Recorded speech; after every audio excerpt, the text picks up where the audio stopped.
হ্যাঁ, তাহলে আমাদের আজকের এদিকে তাকাও। আজকের পাঠটা হলো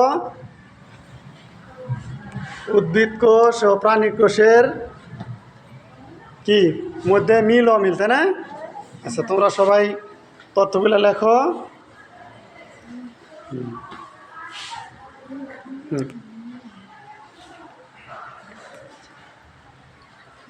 লেখাটা বোঝা যাচ্ছে না।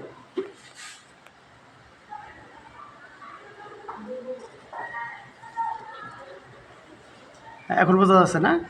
আচ্ছা, হ্যাঁ, ঠিক করে করো।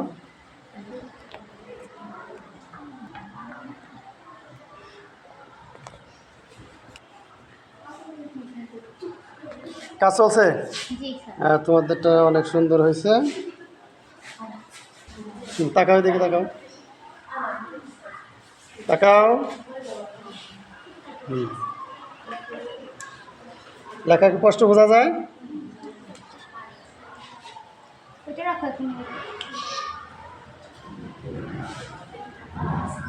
লেখা শেষ করো।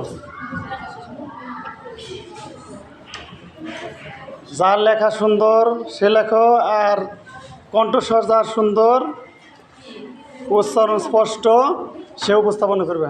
ঠিক আছে? হ্যাঁ, রোল নম্বরগুলো দিয়ে দাও।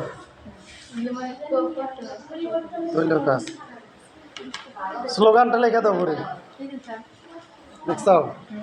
হ্যাঁ,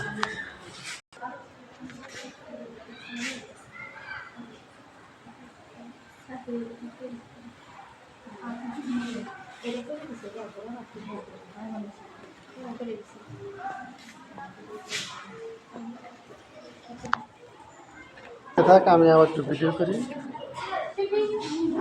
ঠিক আছে। হ্যাঁ, লেখা জানি স্পষ্ট হয়, বোঝা যায়। হ্যাঁ, এইটা পেপারই গোলাপি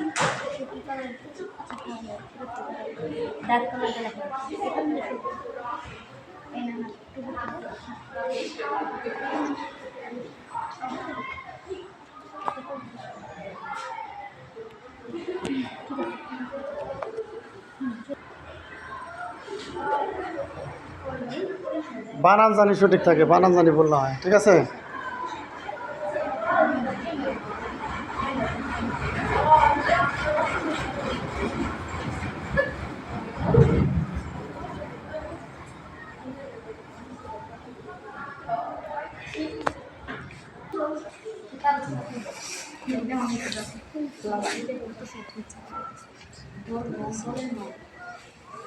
দলের নাম মনে আছে?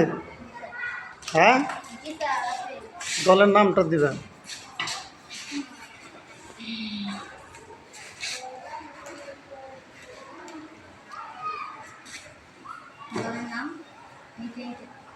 দল নাম 4 না দল নাম 2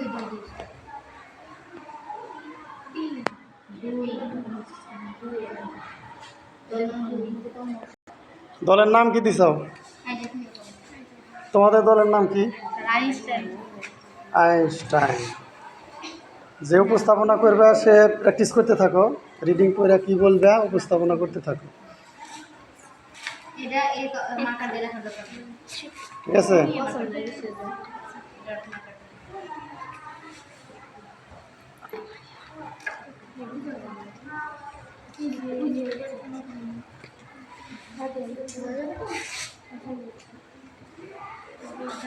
তোমাদের শেষ হয়েছে? উপস্থাপনা করতে হবে তো।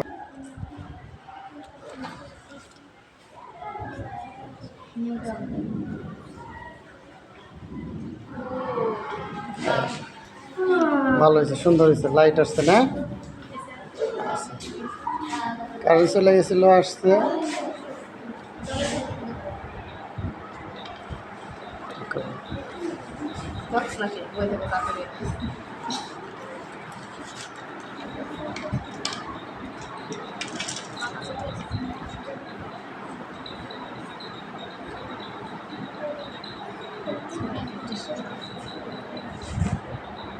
হ্যাঁ, কি করো? হ্যাঁ, সরো সরো। হ্যাঁ, আচ্ছা।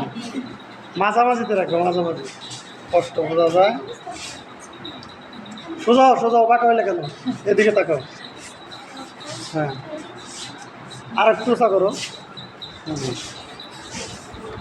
সুন্দর হয়েছে।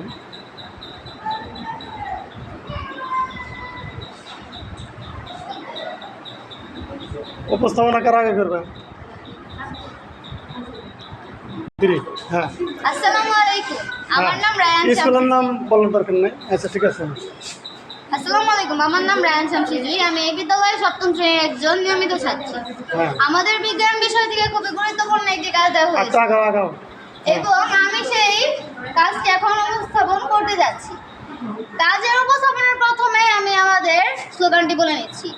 শিখন হবে অভিজ্ঞতায়, মূল্যায়ন হবে যোগ্যতায়। আমরা পরিবর্তনের সাথে আছি, থাকবো।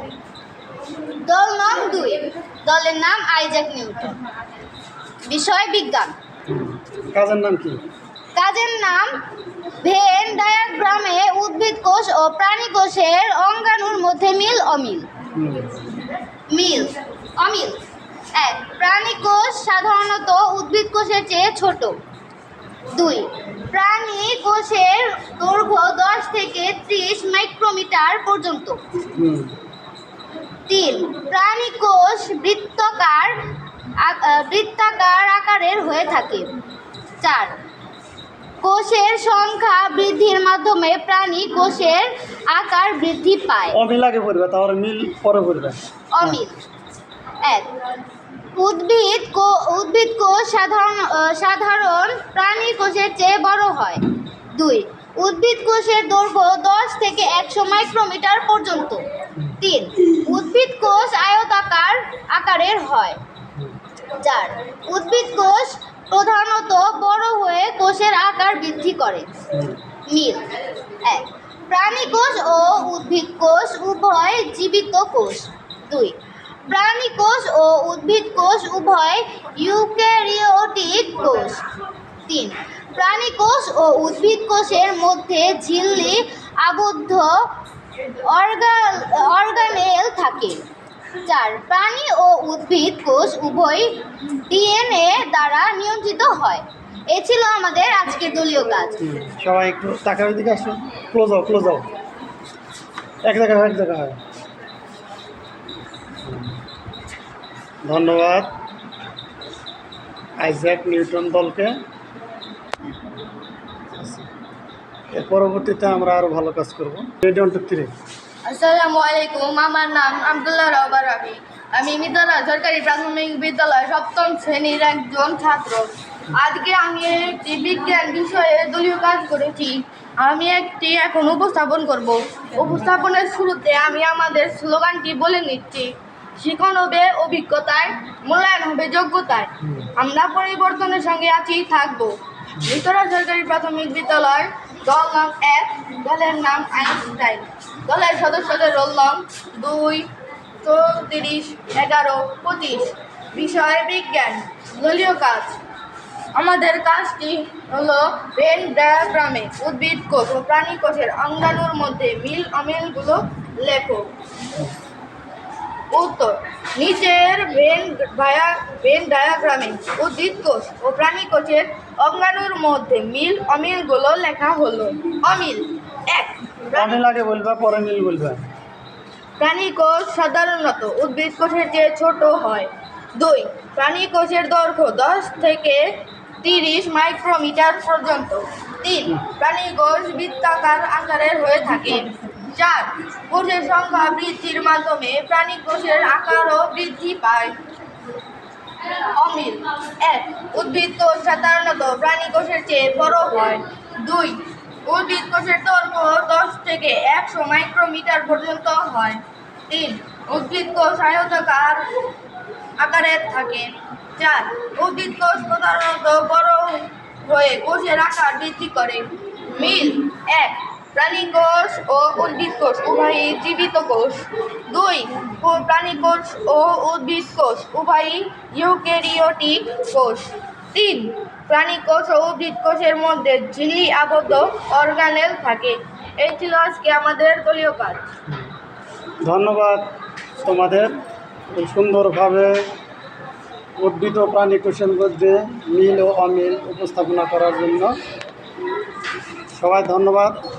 দেখা হবে পরবর্তী ক্লাসে। আজকের মধ্যে এ পর্যন্তই। আল্লাহ হাফেজ।